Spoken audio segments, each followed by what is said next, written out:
927년 견훤이 신라의 경혜왕을 죽게 한 뒤 경순왕을 왕위에 올리고는 지금의 대구 지역인 공산을 통해 백제로 돌아가려고 하였습니다. 이때 고려의 왕건은 오천의 기마병을 이끌고 견훤의 예상 이동로를 미리 파악한 뒤 거기서 군사를 좌우로 매복하여 견훤이 그곳을 지나간다면 바로 공격할 생각이었는데, 얼마 지나지 않아 정말로 백제의 병사들이 그곳으로 다가오고 있었습니다. 견훤의 백제군이 매복 지점까지 오자 왕건의 고려군이 일제히 공격하였고, 백제군은 우왕좌왕하며 도망가기 바빴습니다. 그것을 본 왕건은 견훤을 잡기 위해 도망치는 백제군을 추격하라는 명령을 내렸습니다. 그러자 옆에 있던 책사 최응은 견훤을 잡기 위해서는 백제군을 쫓을 것이 아니라 그저 이곳 공산에 고립시킴과 동시에 포위망을 좁혀나가면서 궁지로 몰아야 한다고 말하였습니다.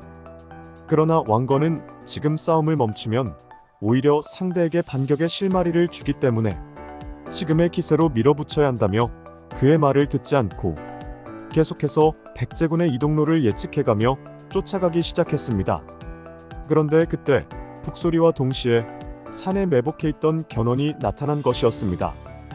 이미 싸우기 유리한 고지대에서 매복하고 있던 백제군에게 이제는 고려군이 혼비백산하여 달아나기 바빴습니다.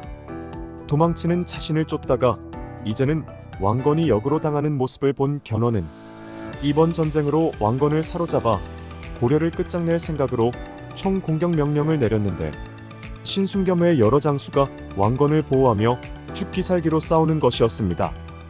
이에 점점 백제군도 지쳐서 싸움이 교착 상태로 가자 더 이상의 싸움은 무리겠다는 생각이 든 견훤은 포위망을 두텁게 한 채 때를 기다리기로 하였습니다.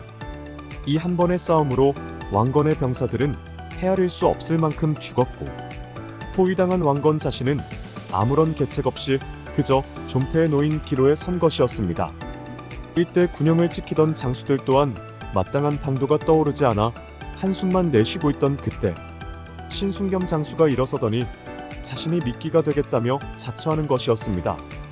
그의 계책은 바로 자신이 왕건의 옷을 입고 왕건의 말을 몰아 다른 곳으로 적을 유인하면 그 틈을 타 포위망을 뚫고 왕건을 피신시키라는 것이었습니다.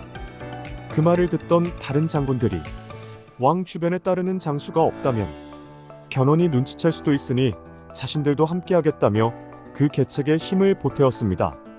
의기투합한 장수들이 왕건을 찾아가 조금 전 의논했던 계책을 말하자 그는 장수들의 목숨이 걱정되어 완강히 거절하였지만 그들이 이 방법밖에 없다며 눈물로 호소하였고, 최응 또한 지금으로서는 달리 방법이 없으니 우선 몸을 피한 뒤 살아남은 장수와 병사들로 하여금 그들을 구하게 하면 된다고 설득하자 눈물로써 그 계책을 허락하였습니다. 그렇게 서로의 각오를 다지며 각자의 자리에서 일을 꾸미기 시작했습니다.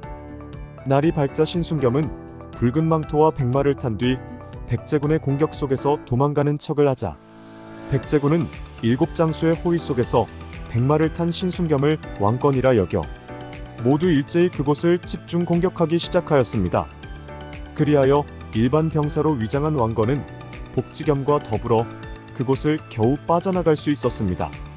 그러나 신순겸과 7장수들은 곳곳에 매복을 해둔 견훤에 의해 포위된 채 밀려오는 병사들을 감당하지 못하여 그곳에서 모두 죽고 말았습니다.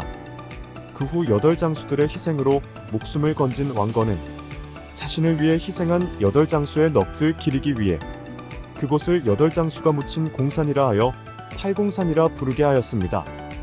이외에도 팔공산 유래에 대해서는 중국 안위성에 지명차용설 등 몇 가지 설이 있지만 그 중에서도 왕건과 8장수에 관한 설화를 정설로 여기고 있습니다.